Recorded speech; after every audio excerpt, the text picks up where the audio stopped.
주 일부 5반 정하은입니다. 시편 50편입니다. 전능하신 이 여호와 하나님께서 말씀하사 해돋는 데서부터 지는 데까지 세상을 부르셨도다. 온전히 아름다운 시온에서 하나님이 빛을 비추셨도다. 우리 하나님이 오사 잠잠하지 아니하시니 이 그 앞에는 삼키는 불이 있고 그 사방에는 광풍이 불리로다. 하나님이 자기의 백성을 판결하시려고 위 하늘과 아래 땅엔 선포하여 이르시되 나의 성도들을 내 앞에 모으라. 그들은 제사로 나와 언약한 이들이니라 하시도다. 하늘이 그의 공의를 선포하리니 하나님이 그는 심판장이심이로다. 내 백성아 들을지어다. 내가 말하리라. 이스라엘아 내가 네게 증언하리라. 나는 하나님 곧 네 하나님이로다. 나는 네 재물 때문에 너를 책망하지는 아니하리니 네 번째가 항상 내 앞에 있음이로다. 내가 네 집에서 수소나 네 우리에서 염소를 가지 아니하리니 이는 삼림의 짐승과 무산의 가축이 다 내 것이며 산의 모든 새들도 내가 아는 것이며 들의 짐승도 내 것이미로다. 내가 가령 주려도 내게 이르지 아니할 것은 세계와 거기에 충만한 것이 내 것이미로다. 내가 수소의 고기를 먹으며 염소의 피를 마시겠느냐. 감사로 하나님께 제사를 드리며 지존하신 이에게 네 서원을 갚으며 환난 날에 나를 부르라. 내가 너를 건지리니 네가 나를 영화롭게 하리로다. 악인에게는 하나님이 이르시되 네가 어찌하여 내 율례를 전하며 내 언약을 네 입에 두느냐. 네가 교훈을 미워하고 내 말을 네 뒤로 던지며 도둑을 본즉 그와 연합하고 간음하는 자들과 동료가 되어 네 입을 악에게 내어주고 네 혀를 거짓을 꾸미며 앉아서 네 형제를 공박하며 네 어머니의 아들을 비방하는도다. 네가 이 일을 행하여도 내가 잠잠하였더니 네가 나를 너와 같은 줄로 생각하였도다. 그러나 내가 너를 책망하여 네 죄를 네 눈앞에 낱낱이 드러내리라 하시는도다. 하나님을 잊어버린 너희여 이제 이를 생각하라. 그렇지 아니하면 내가 너희를 찢으리니 건질 자 없으리라. 감사로 제사를 드리는 자가 나를 영화롭게 하나니 그의 행위를 옳게 하는 자에게 내가 하나님의 구원을 보이리라. 하늘에 계신 우리 아버지여, 이름이 거룩히 여김을 받으시오며 나라가 임하옵시며 뜻이 하늘에서 이룬 것 같이 땅에서도 이루어지이다. 오늘날 우리에게 일용할 양식을 주옵시고 우리가 우리에게 죄 지은 자를 사하여 준 것 같이 우리 죄를 사하여 주옵시고 우리를 시험에 들게 하지 마옵시고 다만 악에서 구하옵소서. 대개 나라와 권세와 영광이 아버지께 영원히 있사옵나이다. 아멘.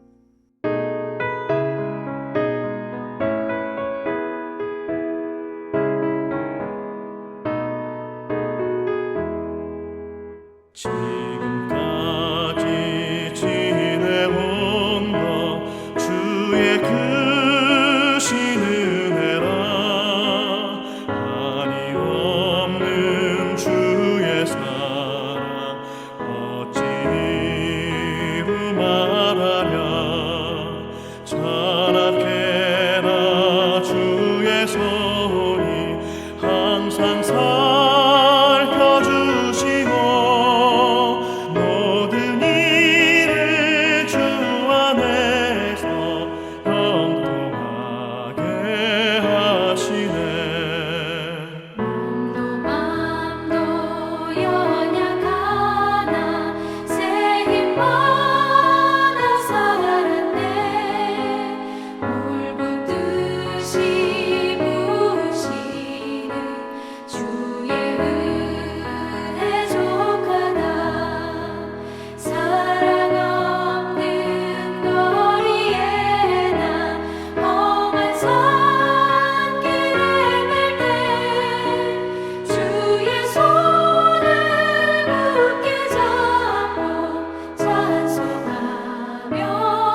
오늘 함께 나눌 말씀은 민수기 3장 40절에서 43절 말씀입니다. 여호와께서 또 모세에게 이르시되 이스라엘 자손의 처음 태어난 남자를 1개월 이상으로 다 계수하여 그 명수를 기록하라. 나는 여호와라. 이스라엘 자손 중 모든 처음 태어난 자 대신에 레위인을 내게 돌리고 또 이스라엘 자손의 가축 중 모든 처음 태어난 것 대신에 레위인의 가축을 내게 돌리라. 모세가 여호와께서 자기에게 명령하신 대로 이스라엘 자손 중 모든 처음 태어난 자를 계수하니 1개월 이상으로 계수된 처음 태어난 남자의 총기는 22,273명이었더라. 아멘. 시망을 가면 성도님들이 특별히 좋아하는 찬송이 하나 있습니다. 물론 여러 찬송을 좋아하지만 이 찬송가의 찬양을 참 좋아하십니다. 바로 301장 지금까지 지내온 것이라는 찬송이죠. 이 곡의 작곡은 박재훈 목사님의 곡입니다. 그리고 작사가는 일본인 목사님, 사사오데스 사부로 목사님이 쓰신 그런 가사입니다. 이 찬양은 여러 가지 버전이 있었습니다. 하지만 하나로 합쳐져서 지금의 우리에게 불려지는 찬양이 되었죠. 이 곡의 가사를 쓴 사부로 목사님은 처음에는 불교를 믿는 집안에서 태어났습니다. 전형적인 불교를 믿는 일본 가정의 5형제 중에 막내로 태어났습니다. 이 사사오는 중학생 시절에 갑작스럽게 찾아온 폐렴에 걸려서 죽을 고비를 여러 차례 넘겼습니다. 하지만 완치해서 해군에 지원했지만 이 병력 때문에 해군에 들어가지 못했습니다. 하지만 사사오는 절망하지 않았습니다. 그렇다면 나는 이제 돈을 벌어야 되겠구나 이렇게 결심하고 무역상이 되려고 경영학을 전공했습니다. 우수한 성적으로 학교를 졸업하고 미국으로 유학을 떠났습니다. 그리고 샌프란시스코에서 자리를 잡았는데 그가 하숙하는 하숙집 그곳을 운영하는 분이 목사님이셨습니다. 그리고 여기 하숙집을 운영하는 목사님과 사모님에게 복음을 전해 듣게 됐습니다. 그리고 마침 샌프란시스코에 열린 전도 집회에 참석해서 예수님을 인격적으로 영접하게 되죠. 예수님을 믿게 되자, 예수님을 영접하게 되자 이 사사오는 이 무역일이 손에 잡히지 않았습니다. 그래서 자신처럼 돈을 벌려고 미국에 온 사람들에게 예수님을 전하기 시작했습니다. 그리고 후에 일본 교회의 전도사가 돼서 교회 학교를 섬겼습니다. 미국에서요. 그러다가 나의 민족에게도 복음을 전해야 되겠다 이 마음을 가지고 1894년 26살의 나이로 목사가 되어서 일본에 귀국을 했습니다. 그리고 당시에 사역하던 영국인 벅스턴 선교사를 도와서 일본 전역을 다니며 예수님을 증거했습니다. 많은 찬송가를 번역하고 창작해내서 찬송을 보급하는 그런 귀한 일도 했습니다. 그리고 그 찬송곡집에 실린 곡 중에 하나가 지금까지 지내온 것입니다. 로마서 8장 28절에 우리가 알거니와 하나님을 사랑하는 자 곧 그 뜻대로 부르심을 입은 자들에게는 모든 것이 합력하여 선을 이루느니라 이 말씀을 기초로 해서 이 지금까지 지내온 것 찬양을 만든 것이죠. 그래서 이 찬양을 부를 때 이 사사오 목사님의 인생을 들여다보는 것 같습니다. 내가 여기까지 살아온 것이 주님의 은혜이고 그리고 하나님께서 나를 선택하셔서 구원하신 것이 은혜입니다. 이 고백이죠. 하나님을 만난 사람은 하나님께 사로잡힌 사람은 그 인생이 변화됩니다. 가치가 변화되죠. 이전에는 세상의 것이었지만 예수 그리스도 하나님의 사랑을 만난 사람은 그 삶이 하나님의 것이 됩니다. 반드시 변화됩니다. 그리고 삶의 모든 결정들을 하나님 손에 맡겨드리게 됩니다. 오늘 민수기 본문을 통해서 하나님의 선택을 받은 사람은 그러면 어떻게 살아야 하는지 그 내용을 알아보고자 합니다. 하나님의 자녀가 된 우리, 하나님의 구원받은 백성이 된 우리 어떻게 살아야 할까요? 법칙이 있습니다. 두 가지 법칙을 말씀드리려고 하는데 첫 번째, 대신의 법칙입니다. 대신하다 할 때 대신입니다. 오늘 본문은 하나님께서 이스라엘 백성 가운데 태어난 지 1개월 된 장자들을 그 마다들의 수를 세라고 했습니다. 앞에서는 레위인들의 1개월 이상 된 사람들의 수를 세라고 했는데 이제 장자, 이스라엘 모든 백성 중에 장자로 태어난 사람들의 또 1개월 이상 된 사람들의 수를 세라고 합니다. 하나님께서는 이미 11절에서 13절에 밝혔듯이 이스라엘 자손들의 장자, 맏아들을 대신해서 구별된 레위인이 나의 것이다 라고 말씀하셨습니다. 그리고 그것을 오늘 본문에서 구체화시킵니다.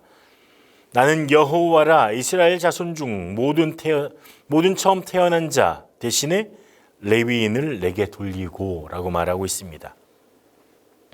성막을 관리하며 제사 의식을 감당하는 레위인, 이 레위인은 이스라엘 민족 중에 장자의 직분을 감당해야 하는 것입니다. 레위인을 내게 돌리고를 직역해 보면 너는 나를 위하여 레위인을 선택하라, 이런 의미가 됩니다. 하나님께서 적극적으로 레위인들을 이스라엘의 장자 대신에 선택했다, 이것을 보여주는 거죠. 레위인이 이스라엘의 장자 대신에 받은 것, 그 역할을 감당하는 것은 출애굽 시절로 돌아가서 이해를 해야 됩니다. 애굽에 내린 10가지 재앙 중 마지막 재앙, 장자를 죽이는 재앙이 임했죠. 그런데 이 재앙이 이스라엘 백성을 넘어가게 하는 방법이 있었습니다. 이 장자의 죽음을 피할 수 있는 방법, 바로 어린 양을 죽여서 그 죽음을 표현하는 피를 문설주에 바르는 것이었습니다. 그래서 죽음이 넘어간 유월절이라고 표현이 되는 거죠. 하나님께서 이 장자들을 피값으로 사신 것입니다. 장자 대신에 어린 양의 죽음으로 죽음을 넘어가게 하신 것이죠. 그래서 대신에라는 표현이 사용되는 것입니다. 대신에. 장자 대신에 어린 양이었고 이스라엘의 모든 장자 대신에 레위인들을 선택한 것입니다. 이 대신에라는 말은 히브리어의 뜻은 무엇과 교환하여라는 뜻도 담겨 있습니다. 이 단어가 창세기 22장 13절에도 사용되는데 바로 아브라함과 이삭의 이야기입니다. 아브라함이 눈을 들어 살펴본즉 한 순양이 뒤에 있는데 뿔이 수풀에 걸려 있는지라 아브라함이 가서 그 순양을 가져다가 아들을 대신하여 번제로 드렸더라. 대신해가 여기서 또 나옵니다. 누구를 대신해서요? 아들을 대신해서 무엇을? 순양을 번제로 드리는 것이죠.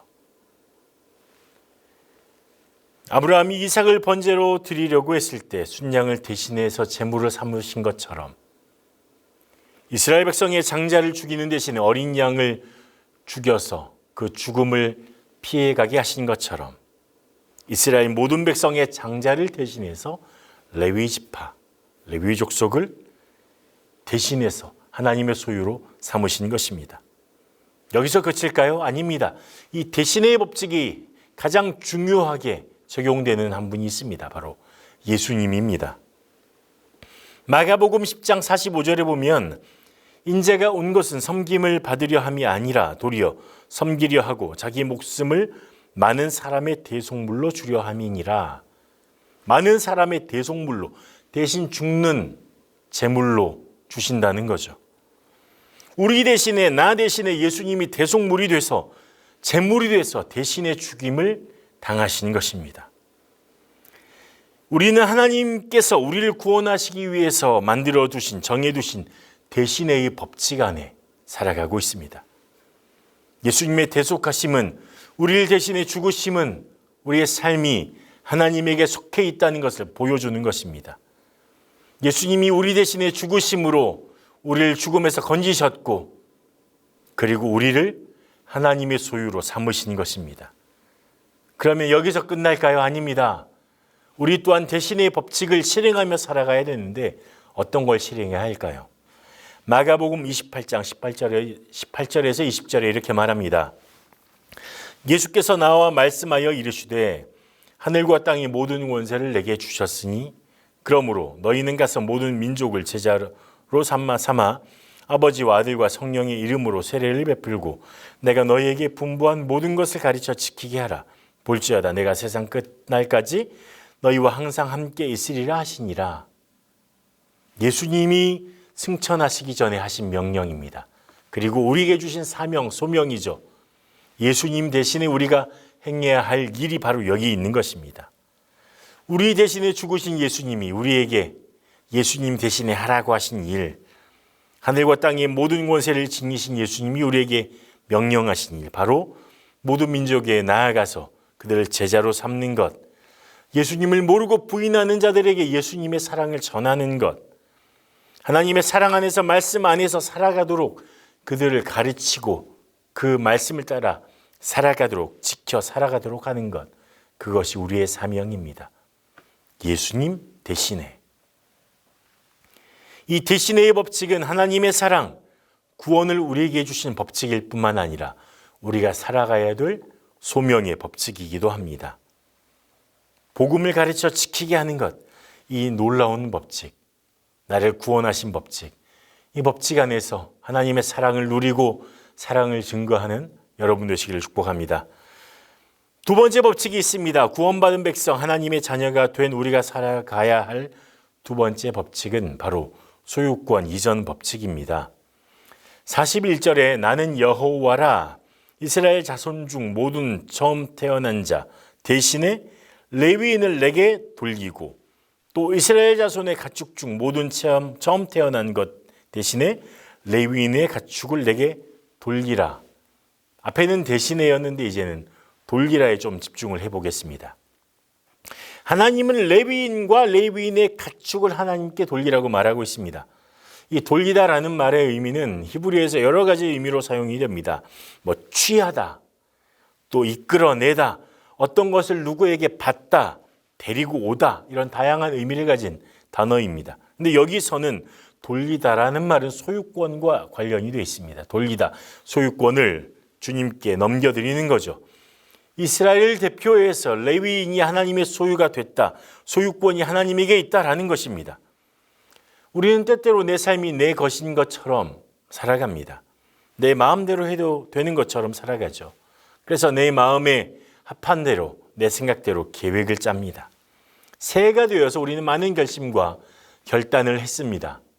올해는 이것을 이루겠다, 성취하겠다, 계획을 세웠습니다. 하지만 계획이 어디 내 뜻대로 되던가요? 그렇지 않습니다.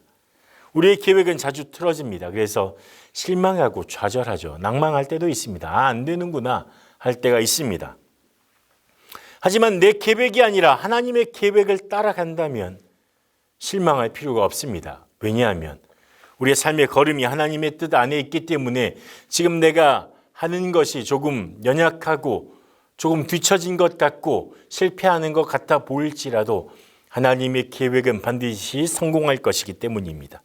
그래서 그 계획을 따라가기만 하면 되는 것입니다. 잠언 16장 9절에 말합니다.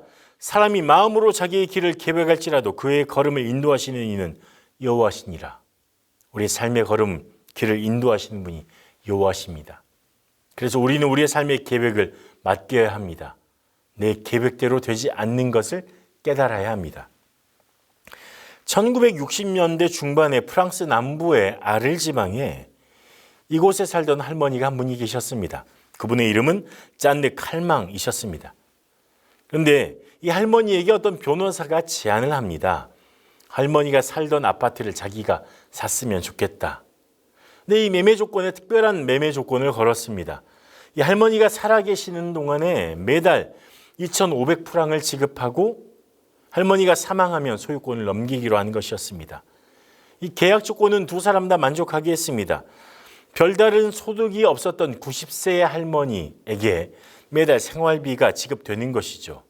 그리고 자신이 죽으면 이 집의 소유권은 넘어가는 거게 되는 거니까 그동안에 일정한 수입이 생겨서 할머니는 살 수 있습니다. 또 90세 된 할머니가 아주 오랜 기간 살 것 같지 않았기 때문에 이 변호사도 아주 괜찮은 계획이 된 것입니다. 큰돈 들이지 않고 집주인이 될 수 있는 기회, 변호사가 가지게 됐죠. 하지만 이 변호사의 계획은 보기 좋게 빗나갔습니다. 이 할머니는 1년이 지나도 2년이 지나도 10년이 지나도 20년이 지나도 30년이 지나도 돌아가시지 않았습니다. 1995년 변호사가 77세가 돼서 사망하게 되는 상황에서도 여전히 이 할머니 살아 있었습니다. 잔느 칼망 할머니는 여전히 살아 계셨죠. 변호사는 무려 30년 동안 매달 약속한 금액을 꼬박꼬박 냈습니다. 하지만 죽는 순간까지 집주인이 될 수 없었습니다. 결국 계약은 변호사가 죽은 다음에 가족들이 승계를 받았죠. 그리고 그때까지 낸 돈이 이 집값의 2배나 되었습니다. 아니요, 2배로 훨씬 뛰어넘었습니다.